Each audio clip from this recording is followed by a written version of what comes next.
Era terça-feira e quinta-feira vinha vagão de louco para cá.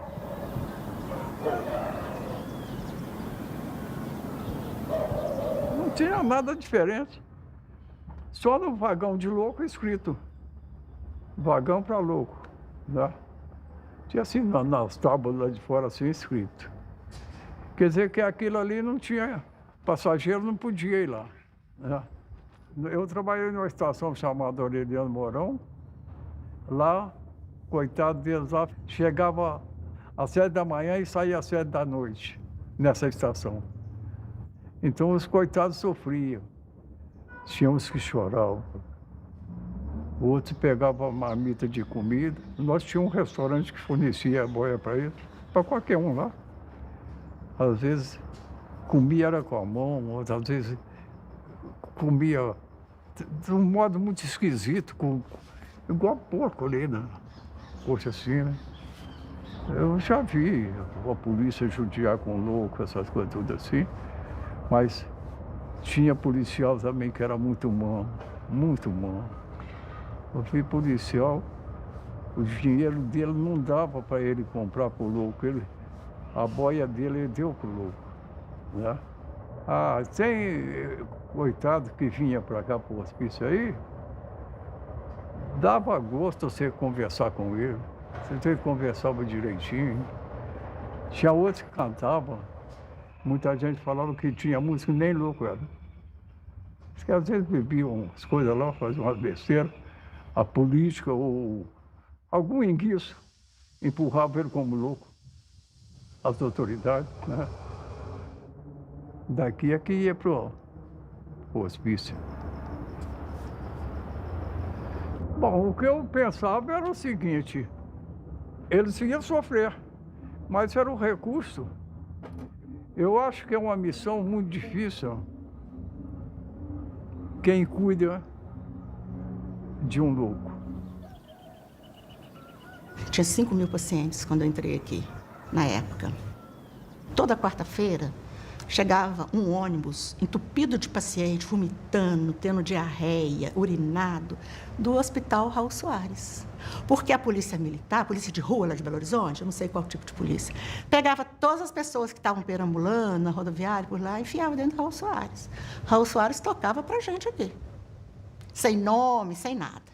E aqui tem muito paciente que os hospitais mandavam, porque era fácil. O diretor era médico, todos tinham hospital com a fonte de renda excelente, né? Excelente mesmo, porque doido não tinha coisa melhor para dar dinheiro. E colocava, mandava quem estava dando trabalho para cá. Aqui era depósito, sempre foi depósito, sempre. A minha mãe, quando entrou aqui, ela veio através de político. A política de Barbacena, chegava perto de um político, eu quero trabalhar no Colônia. Eles davam uma carta, entregavam para o diretor fazia uma análise e no outro dia estava trabalhando. Não tinha que ter profissão, não precisava saber ler, nem escrever, basta saber distribuir alimentação, lavar os corredores, dar banho nos pacientes, entendeu? Distribuir a medicação. As medicações eram um comprimido rosa e um azul. Era Ordol e Fernegan, parece, o Diazepam. Uns nomes assim. Simplesmente explicaram para ela. Você faz a ronda. Se tiver gritando, batendo, você dá os dois juntos. Se tiver cantando, te importunando, dá o rosa, sabe? Então era conhecida a medicação na época, para esse pessoal da colônia, era pela cor.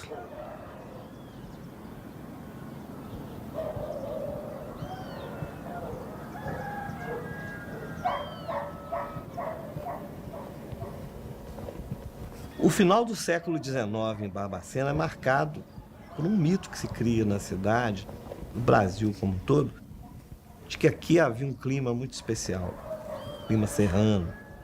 Ele era o oposto daquele momento em que o Rio de Janeiro é tido como uma cidade insalubre, das grandes febres, das grandes epidemias.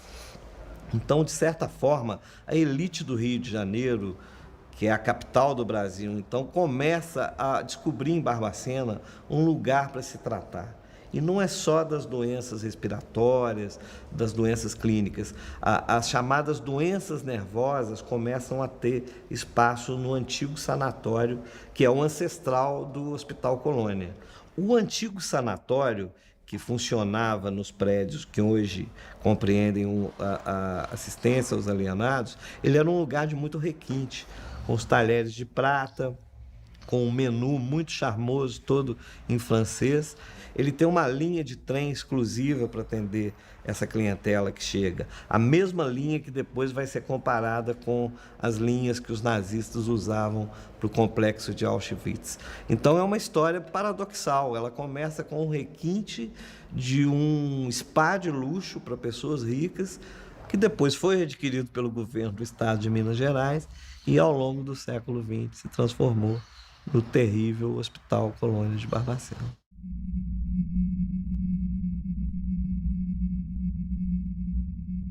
Quando eu tive acesso às fotos feitas dentro desse hospital em 1961 pelo Luiz Alfredo, eu fiquei tão impactada que eu não vi nenhuma daquelas fotos no hospital. Todas aquelas imagens me remetiam a um campo de concentração. E o fato de a minha geração não saber nada sobre essa história me deixou muito indignada. Como é que uma história como essa, como é que uma das maiores tragédias do Brasil acontecem diante dos nossos olhos e a gente não sabe nada sobre isso?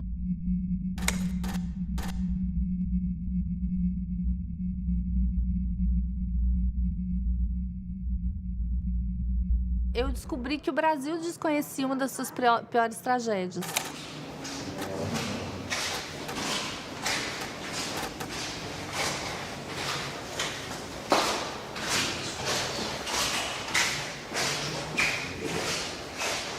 A gente tinha que botar o paciente no lençol e rotular o nome, procedência. Às vezes eu passava 3, 4 lá em cima. Às vezes, quando eu pegava plantão também, eu achava e levava. Você achava o quê? Achava os defuntos lá. Foi morrendo assim, uma atrás da outra, uma atrás da outra, uma atrás da outra. Tinha plantão de eu passar 5 pacientes mortos. Trazia vela na bolsa, trabalhava 24 horas. Aí eu trazia vela para botar na mão das pacientes morrer de noite.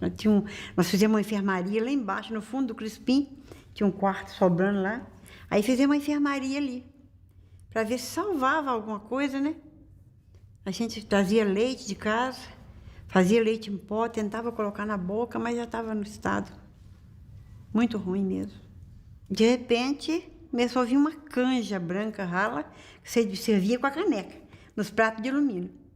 Aí foi acabando, até chegar no ponto que aquela quantidade de paciente morreu por falta de alimentação.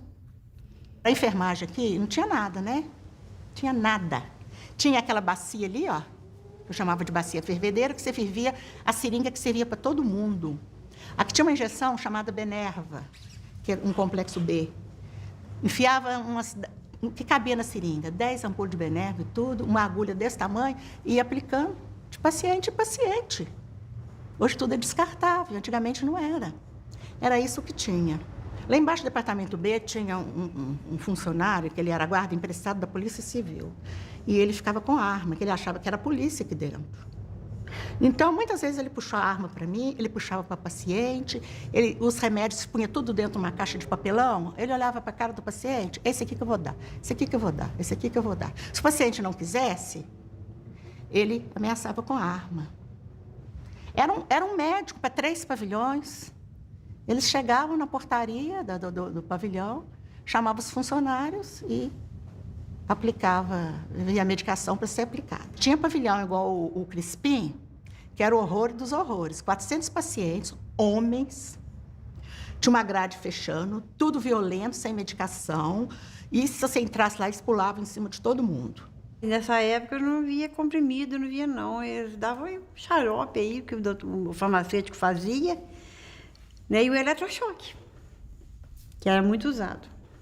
E aquelas muito agressivas, muito violentas, que não tinha resposta, que não tinha as medicações que tem hoje em dia, dava eletrochoque. Que eu, por sinal, fiz muito eletrochoque, bastante, não tinha outra coisa. Muito paciente deprimido, recuperava, mas a gente não dava com anestesia na época, mas eu fiz bastante, era eu e o Dr. Zé Carlos. Fazia 1 ou 2 vezes por semana, Mas os pacientes seguravam direitinho, acalmavam o paciente, dava carinho para eles. E eu punha no mínimo para dar o eletrochoque. Dei muito. E a gente punha assim na cama, mais de 40 pacientes. Sabe? Eu ficava com tristeza porque eles viam, um via o outro tendo as coisas, né? Mas a gente mandava eles fazer uma oração, conversava com eles e tudo. Eu costumava pôr de 5 em 5. O médico vinha, passava as voltagens. Aí era um aparelho quadrado assim, com dois negocinhos de pôr aqui na testa, aqui, na fonte, né? Aí você ligava o aparelho lá na parede, lá na eletricidade, aí ele já passava a voltagem, já do tanto que o médico mandou. Aí você tinha que ter uma vasilhinha com um pouquinho de água de sal, pra você passar, para o eletrochoque pegar. Então ele dava aquela crise forte, assim, sabe? A gente punha um pano na boca, assim, já tinha... As buchinhas já ficavam prontas ali, esperando. Já estava tudo pronto. Você botava a buchinha na boca para não morder a língua e segurava, 2, 3 pessoas segurando, porque ela debatia muito. Eu tinha pavor. Mas você aplicava eletrochoque? Eu não aplicava, eu ajudava, né? Segurava, né? Bom, era por finalidade terapêutica, né? Mas, de repente, aparecia, às vezes, um imprevisto, né? O paciente, às vezes, né, fazia umas travessuras, né, e, às vezes, tomava eletrochoque.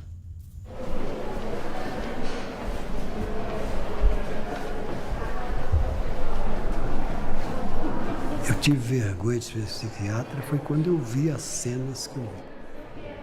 Foi a vergonha de ser gente. Foi de ser psiquiatra só. De ver o que é possível fazer com o outro.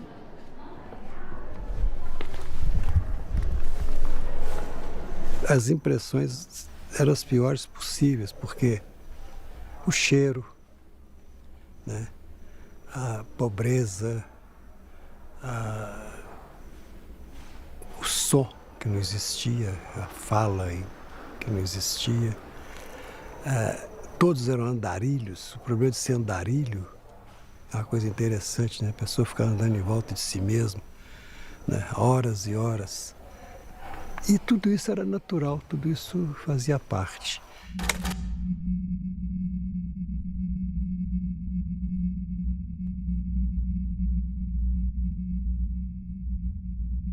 Uma das coisas mais impressionantes dessa história é a situação dos meninos de Oliveira, exatamente porque eles tinham, ao contrário dos pacientes do Hospital Colônia, eles tinham algum tipo de deficiência física ou mental.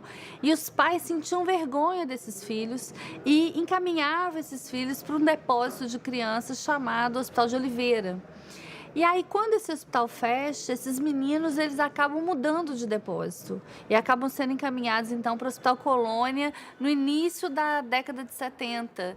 E veio mais de 100 crianças, acho que 140 crianças para cá. Veio um ônibus cheio. Vieram os 3 funcionários. Quando pega que o filho é seu. Pacientes que a gente não conseguia pegar, precisava 2, 3 pessoas, todos com alguma deficiência física, nem falavam. Era isso que tinha aqui.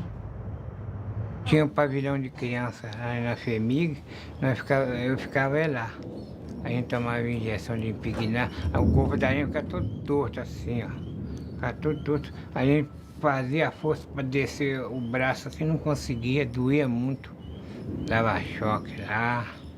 A gente ficava no pátio lá pelado, ficava na cela pelado também. Jogava água na cela, a gente ficava dentro da água na cela, ficava apanhando lá, aqueles enfermeiros, sabe? Batia na gente lá. Você é da onde? Belzonte, Paulo Santo Figênio, pai do tio, pai Antônio Antônio Paulino, meu pai do tio, me criou desde pequeno assim, ó. Eu fui lá em Belzonte e não vi ele mais. Mãe morreu. Quando eu era neném, ela morreu. Cheguei com 12. Toninho, você tá com quantos anos? Não sei mais, não.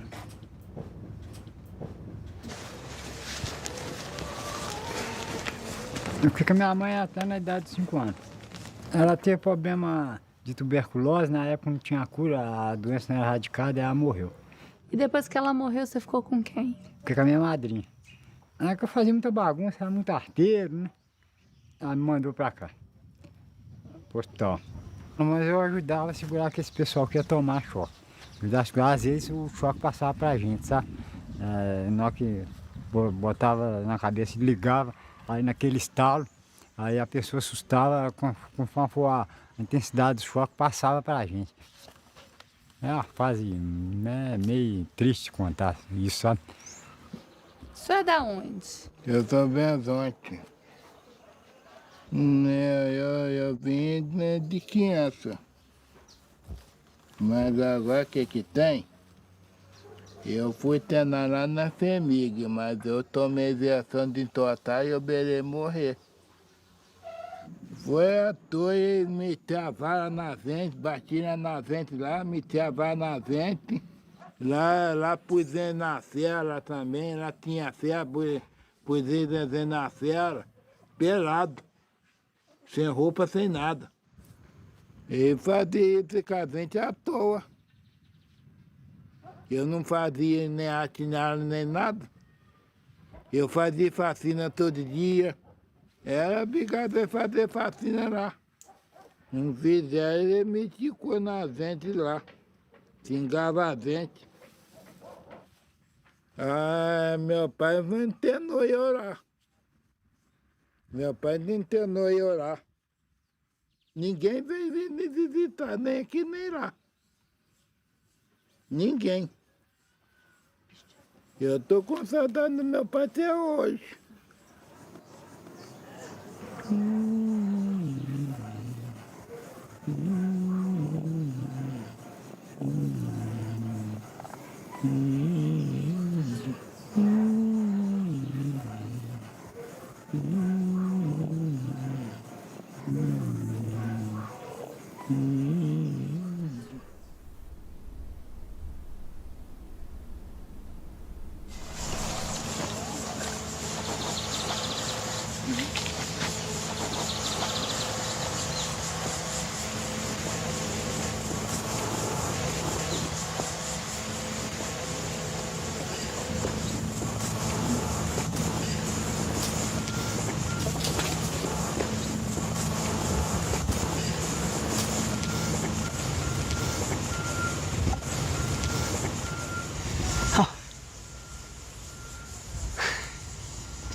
Interessante.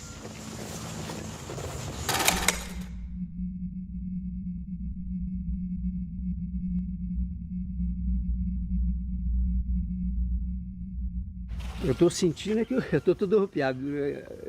Talvez seja alguma coisa que não depende da opção consciente, né? Mas deveria ser alguma portaria. Eu não tenho memória mais. É 35 anos, né?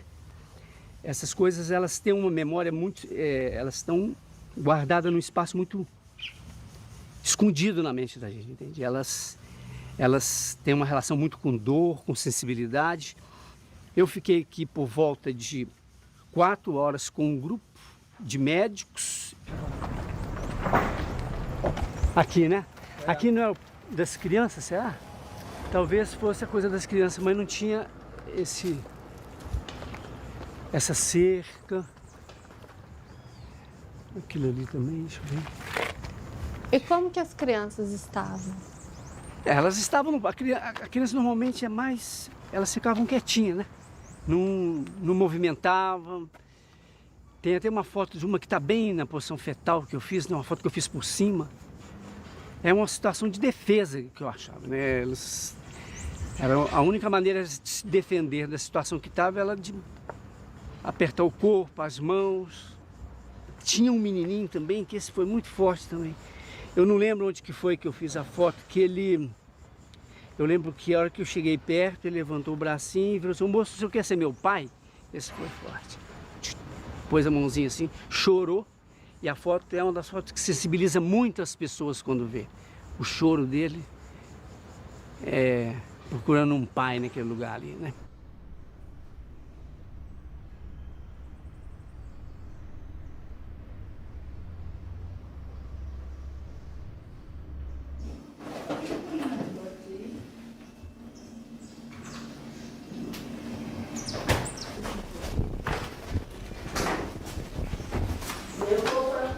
Era criança.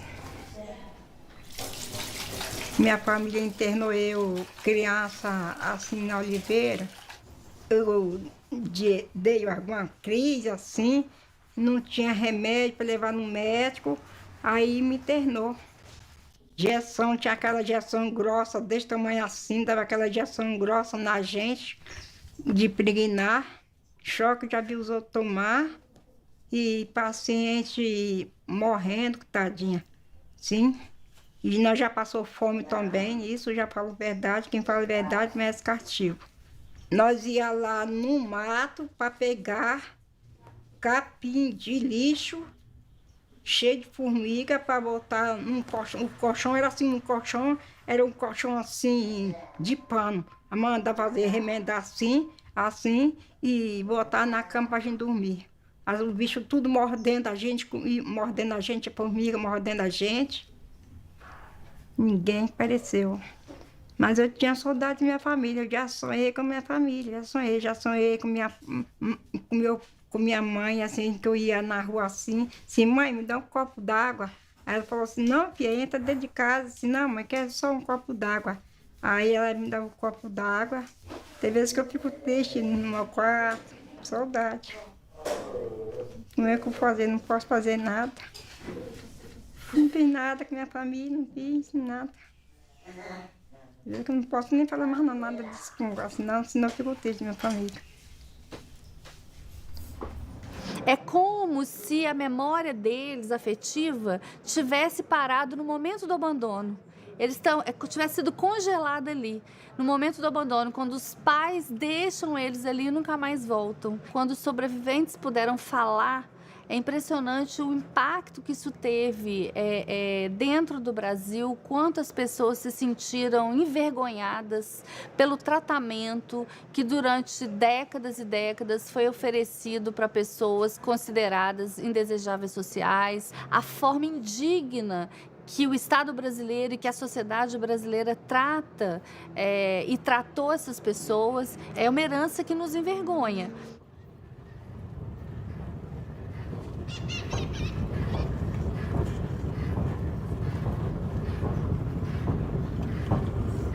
Nesse espaço aqui era um trajeto nosso de menino, né?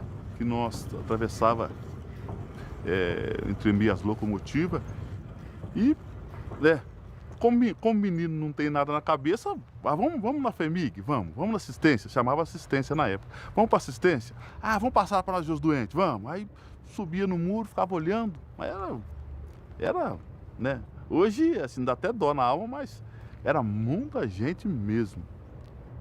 Era como se juntasse muitos frangos, né? Muitos frangos. Muitos pacientes. Tinha uns normal, tinha uns que era normal. Esses que ficavam dentro desse recipiente lá, nesse quadrado, esses não batia bem mesmo, isso não tinha sentido de nada. Mas tinha uns que era normal, rapaz. Tinha uns que era normal, conversava com a gente, assim, ó. Só que, às vezes, vinha de longe, né? Às vezes vinha de longe e a família punha aqui, largava, por aqui morria e aí ia. Era tudo aberto, né? Entrava e ia para o campo jogar bola. Então, era o nosso dia a dia, né? Na rua que minha mora hoje, tinha um rapaz que ele era internado e tinha, às vezes morria alguns doentes. O que ele fazia? Ele punha tudo numa carrocinha de ferro e punha os doentes ali. Às vezes ele passava na rua da minha casa. Então nós pedíamos para ver, abre aí para nós ver os defuntos. Aí abria, nós víamos os defuntos, fechava, né? E ele subia com aqueles defuntos e tal. E tinha dia que nós corria atrás também da carrocinha e nós ia até no cemitério para ver ele jogar os defuntos. Fazia um buraco grande, jogava 5, 6, 7, pronto, e acabou. Sem caixão, sem nada. Não tinha nós de caixão, não. Entendeu? Então, para nós era comum, né? É igual hoje, você vê carro na rua e ficar admirado. E hoje é onde é um dos cemitérios que só que está desativado.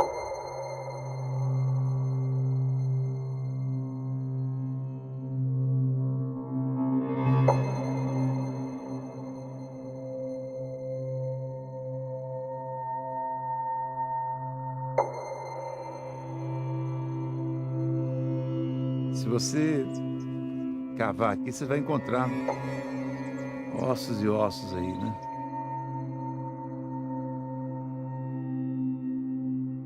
O cemitério era uma cultura de que as pessoas não poderiam ser sepultadas junto dos chamados normais, né? Os suicidas, assim como os negros e também os loucos, tinham que ter um local para sepultamento.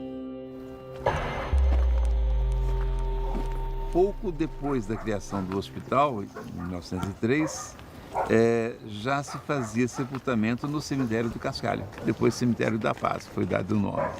Esse cemitério ele é criado praticamente junto com a criação do hospital. E os corpos vinham num caixão improvisado e aqui julgava e levava o caixão de volta.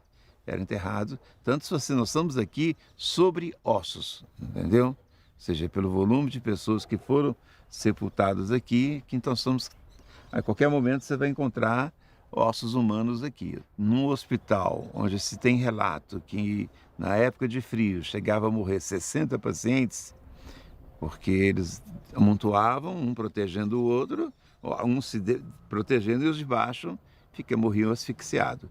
Chegou um ponto que o hospital teve que criar 2 enfermarias de intercorrência clínica, uma no departamento A e outra no departamento B, que eu apelidei, isso aqui é a Anticâmara da Morte.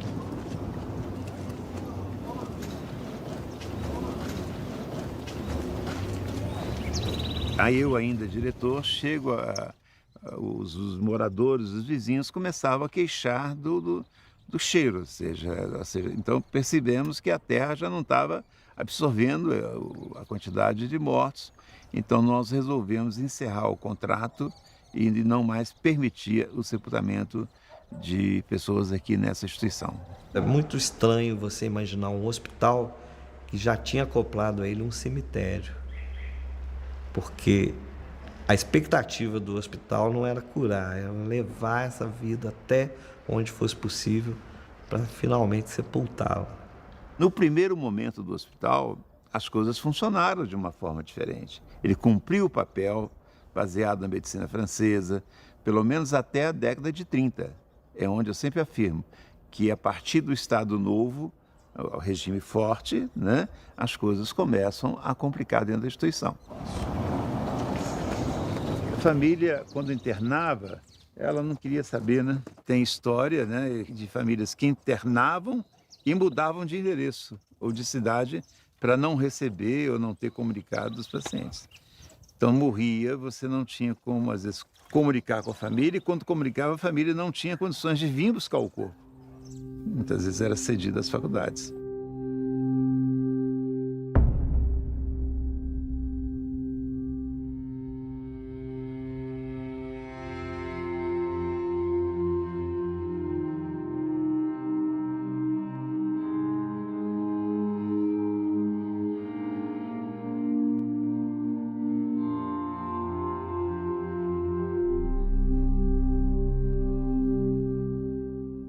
Como é que vocês descobriram que eu nasci, criei, comandei tudo de hospital, que eu entendo de hospício, do Hospital Colônia, mais do que o hospital mesmo. Qual que era a função do Relações Públicas? Relações Públicas, atendimento às familiares que iam lá visitar os detentos, né? E eu tinha um relacionamento de coisa, a secretaria era aqui na ala feminina, né? Aqui embaixo era o hospital da ala de masculina. Então, as famílias me procuravam, eu indicava, chamava uma das enfermeiras, porque para saber de qual pavilhão que a pessoa da família estava internada, né? Essa era a minha função. Existia, assim, pessoas que interessavam de vir visitar as famílias. Mas em muitos casos, por exemplo, que as pessoas não internavam aí coisa. Tanto é que falecia, comunicava o falecimento, eles não se manifestavam, como a procura para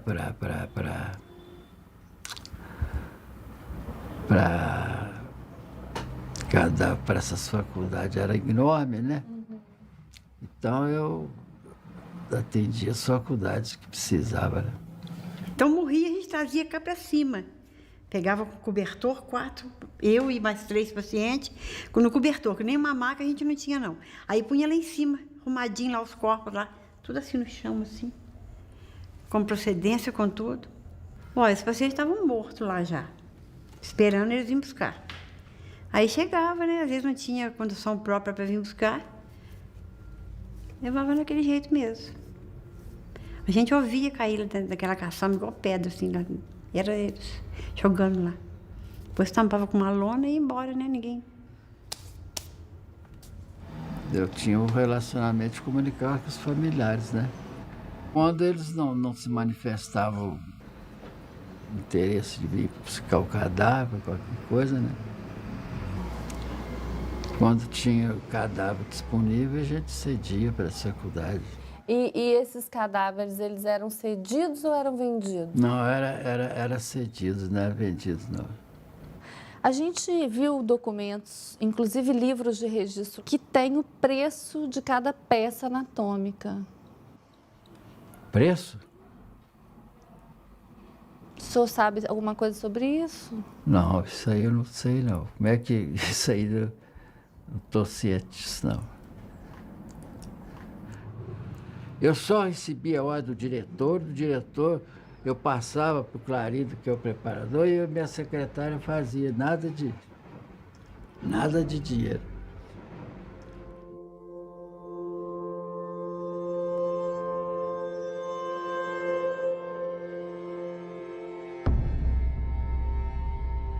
Faculdade de Medicina de Valença, Fialho, tá o seu nome aqui. Essa letra é sua? Essa aqui é. Essa é a letra do senhor? É.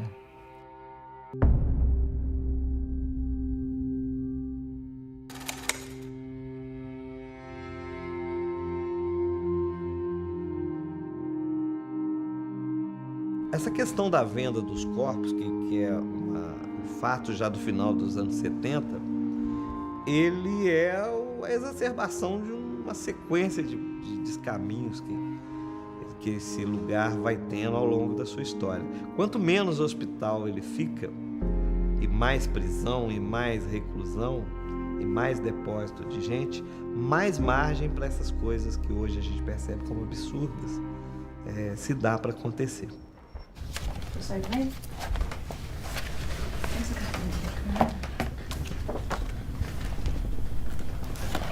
É um pavilhão muito bonito. Sendo os pavilhões mais antigos do hospital. É o pavilhão Antônio Carlos, né? É um colonial de respeito, porque não é qualquer um que faz um pavilhão desse aqui. Muito perfeito. Esse aqui hoje é onde está funcionando a cozinha. Foi tirado o telhado e reformado para a cozinha. Estão montando a ferragem para encher o concreto.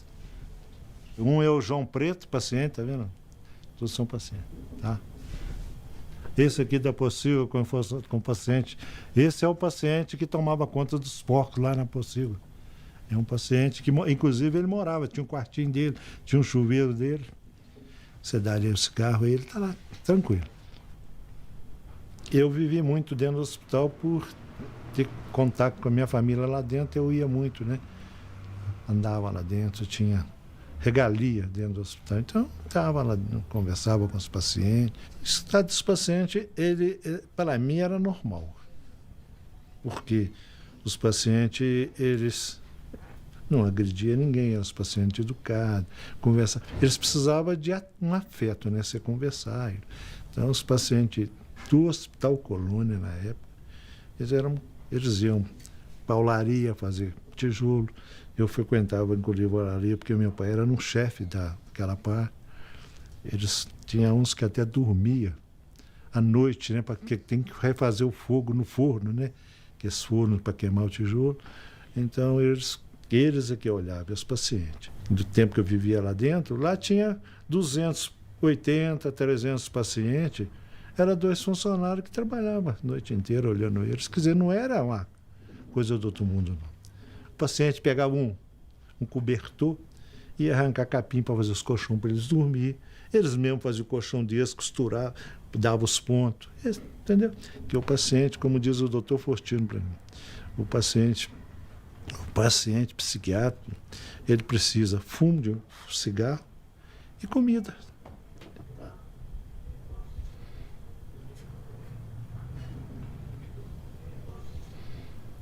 Incomodava ver eles assim? Incomodava porque eu entrava no pátio para tirar paciente para trabalhar. Mas de 69 para cá, tá? Eu entrava lá, porque eu já era o chefe de obra, então eu tirava, em troca de um maço de cigarro, e ele saía para trabalhar. Até agarrava na minha mão para sair, tá?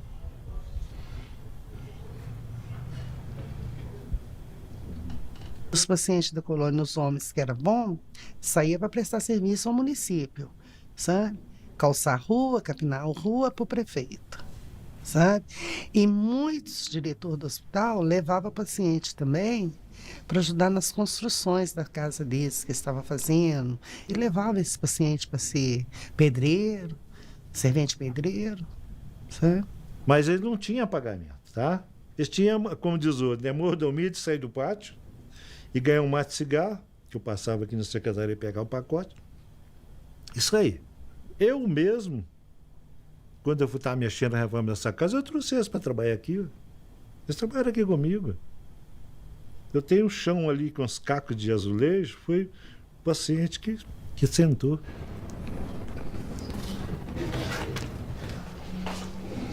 Tudo isso aí, a agilidade dele, é um paciente psiquiátrico, né? Isso aí é o carinho que você tem com ele, ele faz coisas que você nem acredita. Teu paciente, minha filha, é igualzinho. Deus me perdoe falar isso. É um cachorro manso, muito bom. Ele atende igualzinho. Vem cá, faz isso pra mim. Sim. Não te cobra nada. Dá R$1 aí. Você pode chegar lá na colônia, não sei se vocês já chegaram lá. O paciente fala, dá R$1. Agora hoje não é mais um, não, porque acho que não está tendo. É 2 que você está pedindo. Tá R$2 aí. As pessoas internadas aqui, que trabalhavam para a prefeitura gratuitamente, e aqueles que saíam para o mato para ajudar funcionários, ficavam outras pessoas, porque eles não ficavam andando no parque o dia inteiro. Por invés de contratar pessoas, usava os coitados para fazer esse trabalho. Não eram remunerados. Também é crime. Eu não sei até que ponto você vai poder falar que ele está explorando. A minha parte, eles iam para tirar ele do pátio para fazer terapia. Era um, certo? Eles iam, eles fizeram o pavilhão deles, que está lá, até, e eles vibravam. Ele saía passear. Né? E eu acho que o próprio funcionário que tirava, ele não pode pagar, porque ele está no trabalho dele. Então, agora, se alguém pegava funcionário, paciente, para levar para trabalhar na casa dele sem pagar, sem nada, aí não, eu não conheço.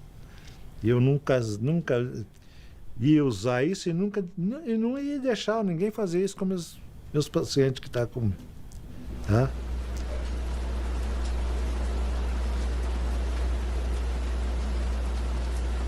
Cada pavilhão tinha uma irmã que cuidava. Que era assim, elas punham as pacientes para fora 4 horas da manhã, para limpar a casa. O negócio era manter a casa limpa. Aí as pacientes iam para o pátio, naquela friagem toda, sabe?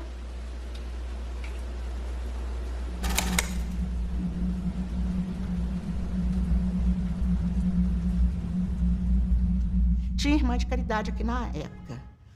Uma ou outra ajudava a gente. Eram boas tudo. Outros atrapalhavam a gente. Sabe? Mas a limpeza no pavilhão que elas estavam era limpíssimo. Desde que os pacientes ficavam todos entulhados dentro dos pátios. Arrumou, pôs as coxas brancas de piquê, ninguém podia entrar. Elas rezavam terço com as pacientes. Elas tinham essa função de ir lá, rezar, orientar, entendeu? Se a gente precisasse de alguma coisa, elas é que tinham que vir fazer a licitação para vir buscar no almoxarifado. E ficava ali. Um certo tempo de manhã. De tarde você já não via mais elas. Elas exploravam muitas pacientes para fazer crochê, trabalho manual. Então, essas pacientes trabalhavam separadas. Trabalhavam só para as irmãs. Não faziam nada para ninguém. Tinha o dormitório escolhido, né? Era o primeiro dormitório de cima, que era o mais limpo. Ali só ficava elas. E elas recebiam para isso? As pacientes? É. Ah, não. Às vezes, assim, muito raramente, sabe? Mas, assim, um bolo que fazia lá na casa delas, que levava lá um pedacinho para elas. Mas muito raramente. Essa irmã Helena Coelho, que era a mais velha, ela era econômica, né? Que trabalhava no almoxarifado. Então, todo lugar, você sabe como é que é. Tem essas corrupção mesmo, né? Que a gente está vendo hoje, né? Então, vinha a carne de segunda e o dono da carne recebia como de primeira. Mas não deixava de dividir com elas, claro. Um dos principais trabalhos do repórter, quando ele vai contar uma história, principalmente uma história tão trágica como essa, é identificar as responsabilidades. E a primeira coisa que eu quis fazer quando eu entrei dentro do hospital e quando eu comecei a ouvir os sobreviventes, que pela primeira vez foram procurados, que pela primeira vez ganharam voz, eu queria que alguém me dissesse de quem era a culpa. E eu fiz essa pergunta centenas de vezes para centenas de pessoas que eu ouvi. E eu não conseguia chegar a uma conclusão, isso me incomodava muito. Até que um dia, uma das entrevistadas, uma das personagens do livro me disse assim, a culpa é coletiva, ela é de todos nós, é de toda a sociedade, porque todo mundo participou disso. Que essa resposta, ela é uma resposta que importante, porque não dá para, em nome da justiça, a gente cometer a injustiça de falar de um só nome. Foram 8 décadas de violação de direitos, 8 décadas de maus tratos, de tortura, de fome, de frio, 8 décadas em que passaram por lá milhares de pessoas. A cidade de Barbacena convivia com essa tragédia. Os funcionários conviveram com isso, as famílias deixaram seus parentes lá. Então, assim, os médicos participaram disso de alguma forma. São muitas pessoas envolvidas. Para que uma tragédia dessa ela exista, ela aconteça durante 80 anos, é preciso que haja uma omissão coletiva. É lógico que a gente nunca vai poder tirar a responsabilidade do Estado brasileiro, porque o Estado brasileiro era o responsável por cuidar daquelas pessoas e o Estado falhou. Todos falharam com essas pessoas, todos falharam com as 60 mil vítimas do Colônia.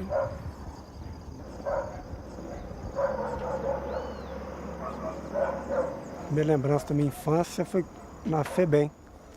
Aí de lá eu fui para o patronato, que é a zona rural de Barbacena. Lá eram freiras. E lá no patronato que eu passei a minha infância. Lá eu tinha um amigo, Chiquinho. O pai dele, todo domingo, no ônibus de 11h30, chegava lá para visitar o Chiquinho. O pai dele era lavrador. Então, se eu vejo o pai dele chegando todo domingo e meu pai e minha mãe não chegar, por que eu sou diferente dele? Porque ele mexia muito comigo.